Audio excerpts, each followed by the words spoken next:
Hello everyone and welcome to our mini test solving for our lesson 10. So for the first problem we had to analyze our function and answer a few questions. So our function was f of x is x squared minus 4 divided by x squared minus x minus 6. So first we had to factor out both sides, and if we use the rule of difference of squares we get a minus b times a plus b, and then in the bottom is just a simple Vtuber rule. So we factor them out, we see that we can cancel out the second bracket and we have a shorter form of it. Now for the domain, we see that they're all real numbers without minus 2 and plus 3, as they are the zeros of q of x and the function isn't defined in them. So you can write it as real numbers without those two, or like I did here with intervals from negative infinity to minus 2, union with interval of minus 2 to 3, union with 3 to infinity.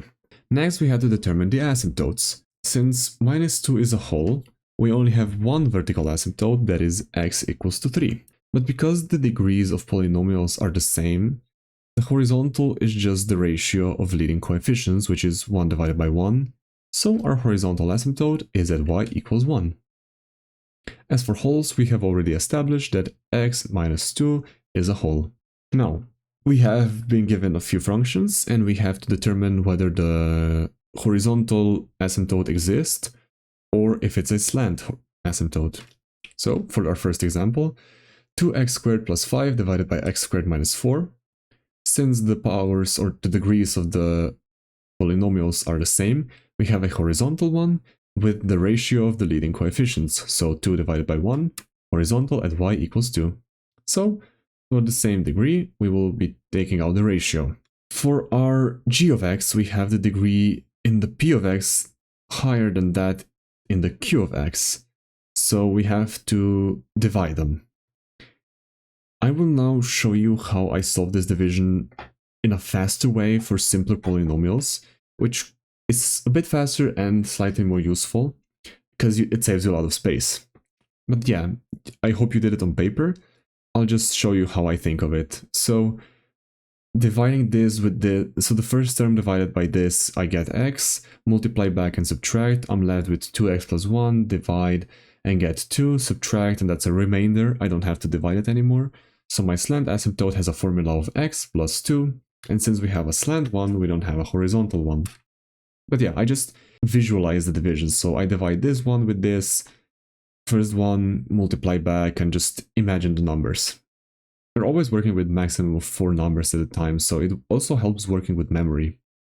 So I definitely recommend practicing it. For our last example on the second task, we have a degree of p that is lower than that of q, so our asymptote is at y equals 0, and it's a horizontal one. For our third task, we had to practice sketching. Our graph is 1 divided by x minus 3.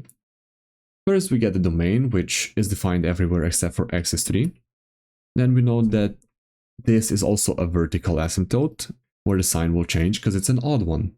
And the horizontal asymptote is at y0 because of the degree of p of x that is less than that of q of x. Now for points where it crosses the y-axis, since we know that it won't touch x-axis due to no zeros in our p of x, so we put in x equals 0 and we get minus 1/3. Now put all this information in, then this is how the graph would look like. I hope your sketch was accurate enough.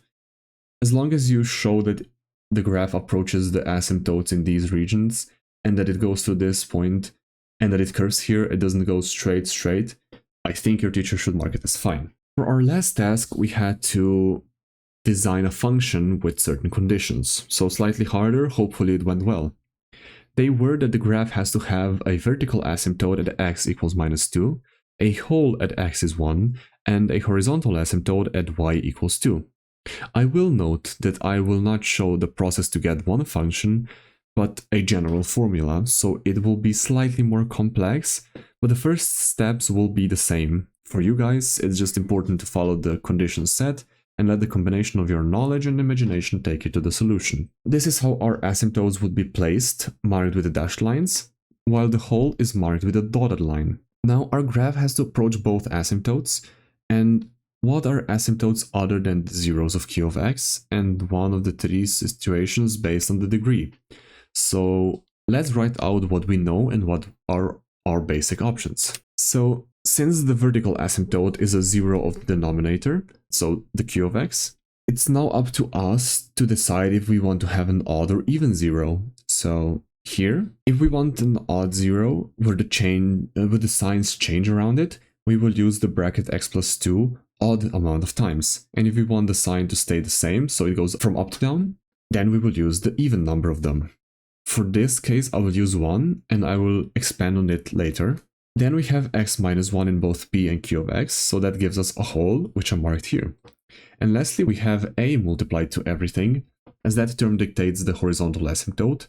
If the degree of p of x is lower, then our asymptote would be at y is 0. And if it's higher, we would have no horizontal asymptote, meaning that our degree has to be exactly the same. With that, we can make some assumptions. We have a degree of 1 in the p of x so far, and the degree of 2 in q of x, but due to the vertical asymptote, it can be odd or even. We can have an exponent of n on this asymptote, and a degree of n plus 1, since this is n, and multiplied with this would be n plus 1. This means we need to add an exponent on top of x plus 2 bracket to show for all possible functions, which will make the degree of q of x n plus 1, as I said before.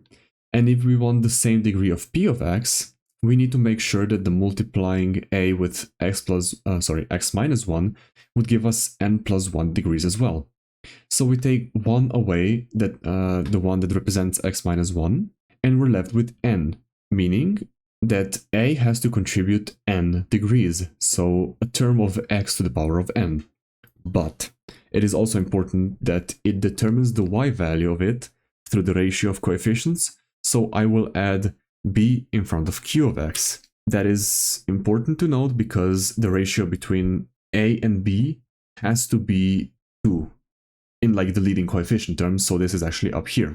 Now I can finally include our horizontal asymptote by breaking a into a constant and x's, because this was just to figure out the degrees, so we can actually fit the horizontal asymptote. So our a is comprised of certain constant k, and x to the power of n. Now this x to the power of n, so the x, can be any function that has a writing of x as a sole number. So it's like x plus 2 or x plus 19, because anytime you would use 2x minus 1, for instance, you would have to divide it by 2, so you would only have x minus 1/2, if you get what I'm saying.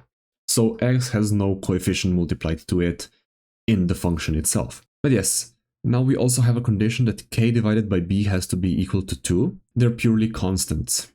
So they are constant values without any other variables, meaning that whatever we set them, the ratio between them has to be equal to 2. So one can be 4, the other one is 2, and so on and so on.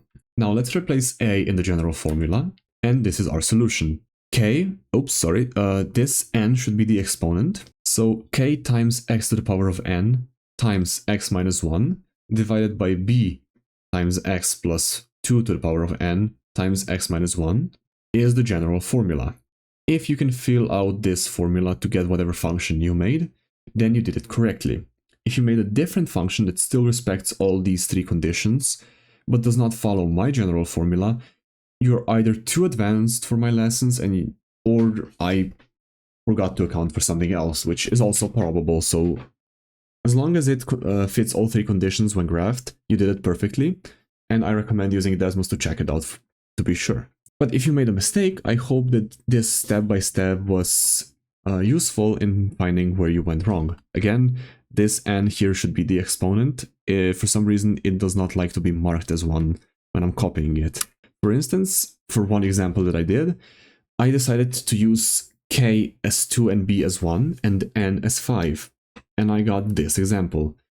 We see that we have a whole at x equals 1, so this point is undefined. We have the horizontal asymptote as y equals 2, and a vertical asymptote as x equals minus 2. It would be easier to see if I zoomed out, but then the point minus 2 would be harder to see.